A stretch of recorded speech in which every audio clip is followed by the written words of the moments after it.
Herbs in Action. Reflections and stories from the Phipps Conservatory and Botanical Gardens Botany in Action Fellows discussing herbs from around the world. My name is Ashley McGuigan. I'm a PhD student at the University of Hawaii at Manoa, and I study ethnobotany and agroforestry in Fiji. The herb that I wanted to talk about today is called Botanical in Fijian.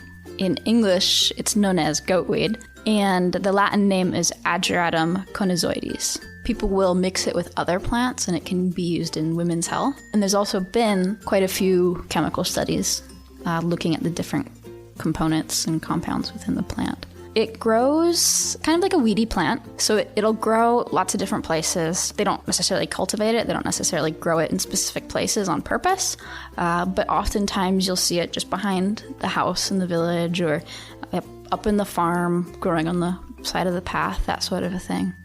I learned about Botanical a couple different times before I actually experienced it. So I had always heard about this plant that could help if you had a stomach ache, or if you had the flu, or if you had diarrhea, or even constipation. I was out in the field one time and I had gotten a bad stomach ache and I was vomiting. And we told the woman that I was staying with that I was sick. And she said, okay, wait, hold on. And she went into the back and she came out with a cup. And I looked into the cup and it was this green, pretty thick liquid. It was basically a very, very strong mixture of the tea that they had just crushed and then mixed it with water. And so she gave it to me. She didn't tell me what was going to happen. And she gave it to me to drink. And I'm sitting in this house. And then all of a sudden, all the women turn and look at me. And I'm like, what is going to happen? I felt a gurgling in my stomach.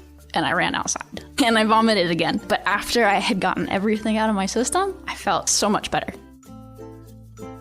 Herbs in Action is a collaboration between Phipps Conservatory and Botanical Gardens and the Saturday Light Brigade, and is made possible by the Mary Jane Berger Memorial Foundation, dedicated to educating the community about the many benefits and uses of herbs. To hear this feature again, or to learn more about herbs from around the world, visit mjbergerfoundation.org.